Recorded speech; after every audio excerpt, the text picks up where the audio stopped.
in a position on the streets to where they can leave without running over someone. You know, if they're in the middle of the whole thing, then there's going to be people on all sides of them. But if they're at one end, they can leave without disrupting everybody. You know what I mean? And the police aren't going to have to be there directing traffic. No. You just open a barricade and all the cars file out. And, I mean, Yes. Correct. Correct. That part went pretty well, nice. It did. Yeah. Yeah, that part went smooth. I see what you're saying about the festival area so that they buy from merchants. But then I also feel like if it deters people from coming, it could maybe be more of a detriment because, I mean, even if you allow coolers, there's still gonna be some people that purchase at least food from the restaurants, and there's gonna be people that are just attending the festivals that will still buy their alcohol from the restaurants. But the more people you have, the more people you draw, I think the better the downtown member, the Main Street businesses will do overall. And I don't know, I feel like it's gonna be really hard to expect 4 officers to police that entire street and then enforce no coolers with alcoholic beverages. Also, I feel like that's a lot. I can't see that. I mean, it at least gives them leverage to enforce it, but I just don't know how effective that's gonna be. The picnic license, You know, tremendously. it wants to stop them from keeping their cooler in their car, and then they've got a big golf cup. You know, and they just go to their car and fill it back up. Right. No. You know. That's what they do. Sounds like you have a car.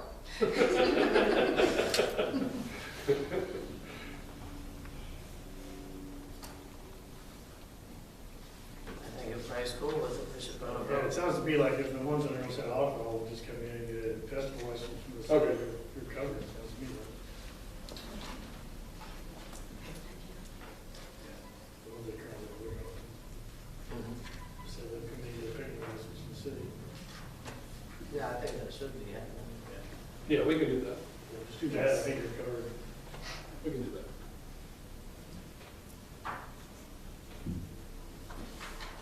Do you want a motion? I feel the need to abstain because I've been asked to help with the event, so that's why, I mean, I'm all for it, but I'm not gonna vote or make a motion. Have we settled on the street closure? Yeah, if we want to, see if we get a motion here to approve this expansion. From Springfield to Ketchum? Yes. Go ahead. And do you feel that's in the event's best interest to expand it? I do. I feel like last year and the years prior have went very well. We've had no, excuse me, we've had no problems with the event. We've had no difficulties with anybody at the events, and we've always had a really great turnout with the expansion of the event. Can I just ask why you changed the time, starting later and ending later? Because last year it was extremely hot. It was extremely hot, and by having it later in the evening, it's not, so the sun, you're not blasting in the sun. I know it was just, last year it was just so hot, and we have had a lot of recommendations from people that have been involved in the car show last year to have it moved to the later in the evening. We've got a lot of feedback from a lot of the people that attended last year, and that was one of their major requests, was to have it later in the evening. A lot of the people are much older carmen, so it helps them being not having to sit out in the heat all day. So this is kind of like a cruising. It is. It is. It's not a car show. And if you look at all the Sonics, they do cruisins. Yeah, now I'm understanding Yeah, what you're talking Yes. about. yes, cruising, yes. So can I ask, since there's not a specific layout, because that should be what Chief Work needs to be taking a look at, could you please get a copy down here I sure to City can. Hall? And that way, we all know what's, Yes, I can do that. thank you. Anyone want to put a motion on? So we're making a motion to close the street or a bunch of other things? Basically, Approve the event the amendment that's in the packet. with the request of the amendment. Yeah. Because it was approved Okay, I make a motion to approve the Summerfest event amendment as requested. I'll second. May I have roll call, please? Alderman Bailey. Aye. Alderman Salmon. Aye. Alderman Dilworth. Aye. Alderman Sykes. I will abstain. Motion carries. Thank you. Thank you. New business, we have board and commission appointment recommendations. I have a question. With each one of these, like planning and zoning, there's two. Do we need to do them as individual people, or can we do them as planning and zoning, then move on to the EPC? I would do one board at a time. No, that's what I mean, one board at a time, or can we do a board at a time, like planning and zoning? Do we need to do each individual person, there's two people? Well, I guess you could make the nomination and the board could accept them by acclamation, or accept the slate as presented. I've seen that done before, rather than voting on each one. You can present the slate, I'm presenting these folks, and the board can either say, I want to take them one at a time, or they say they can adopt the slate. It'll make it go quicker, I'd throw the slate out there. Well, that's what I mean, because there's a bunch. But just for do planning and zoning and then go to the next one, Yes. I would.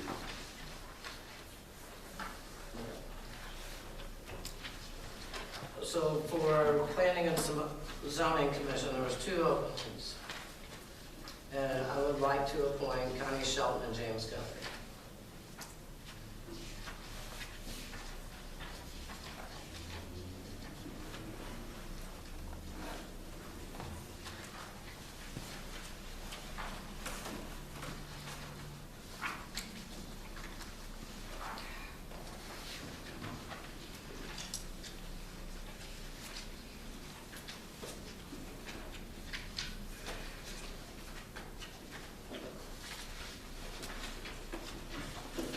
So this should be Connie Shelton, not Connie Bess. Correct. Correct, that's my preference.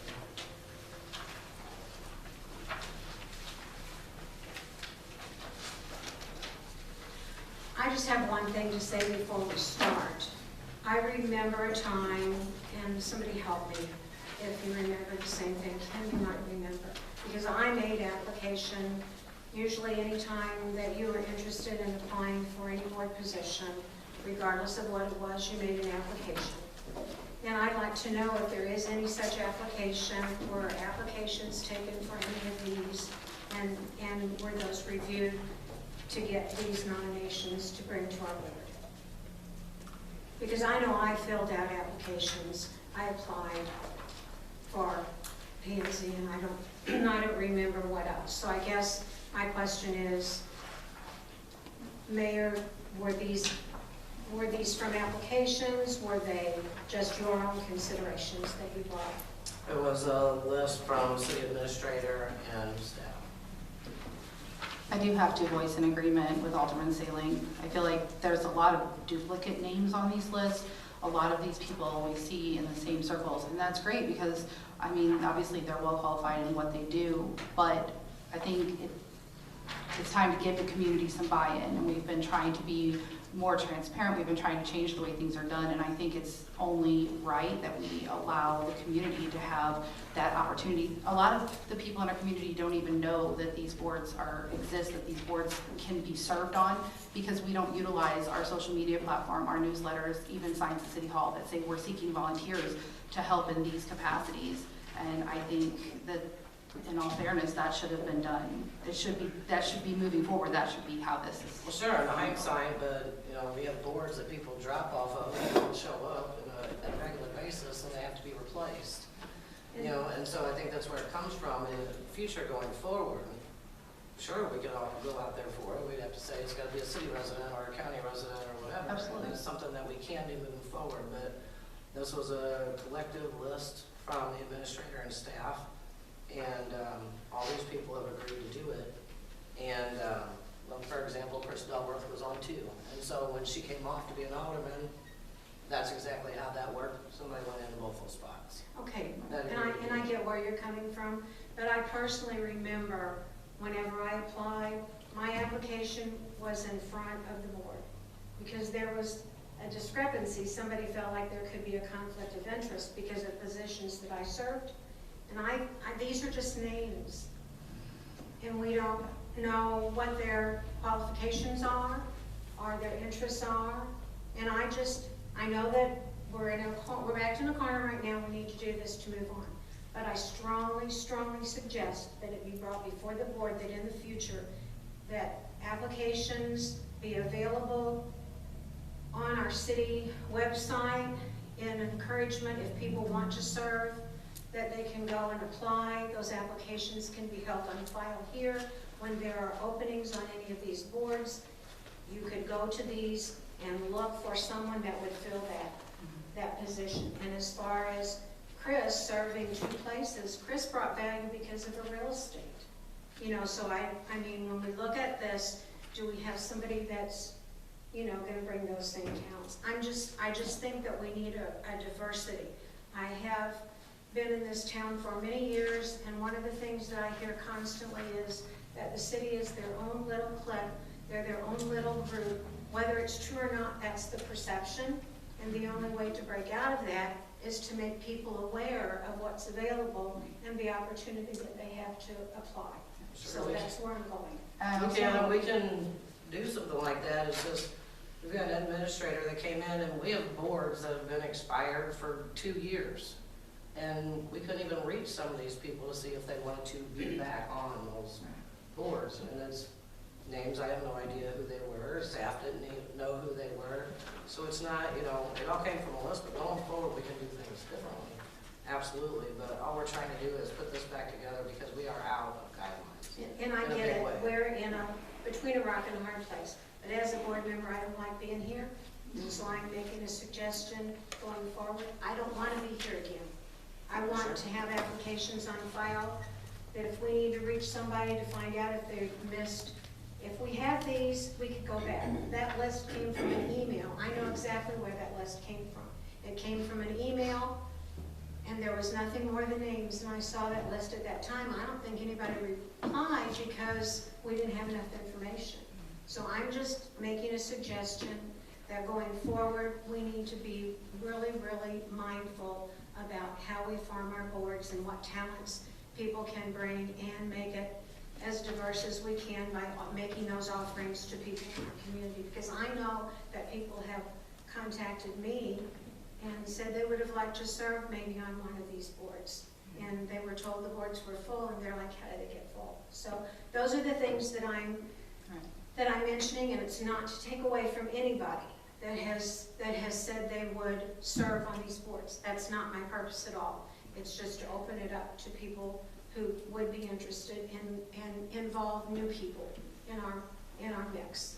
And I think for me personally, this is a list of names, and I don't know all of these people on this list, and so I take my responsibility of voting on this board seriously, and now I feel like I'm just voting blind because I don't even know these people more than a name. I wouldn't know them if I passed them on the street, all of them. And so if we had some type of process to give the board information of what quality does this person bring to the board, it would be really helpful in placing an informed vote instead of just voting on random names.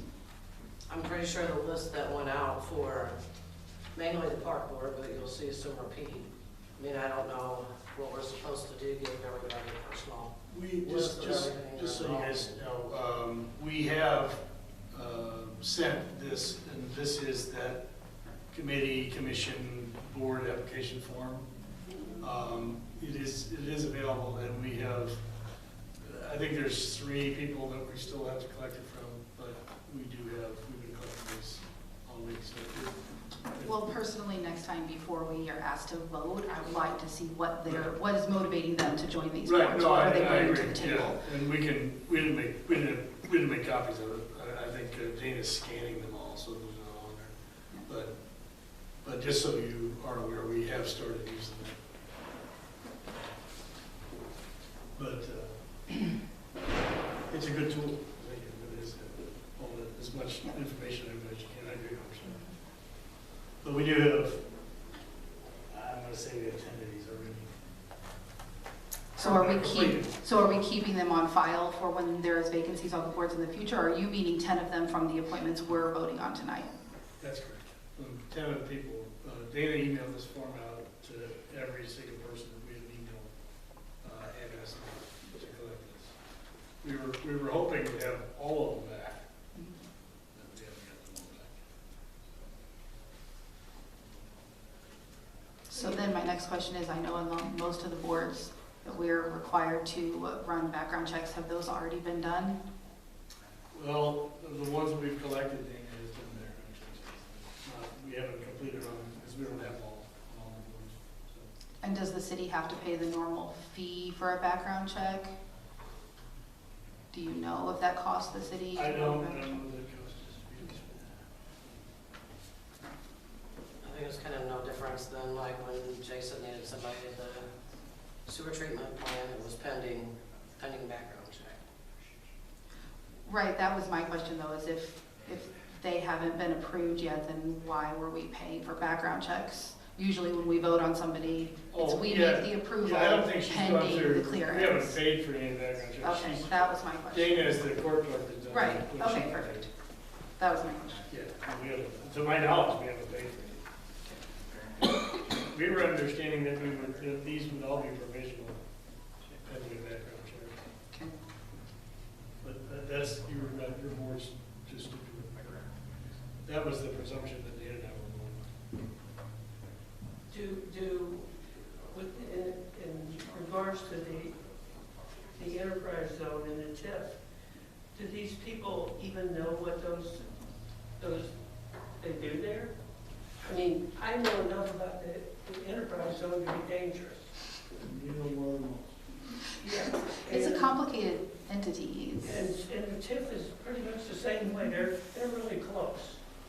So are these people, I don't know how to say this, are they just coming from home from watching the Beverly Hillbillies and coming here to fill a seat, Or All do information they- should be sent to all our boards.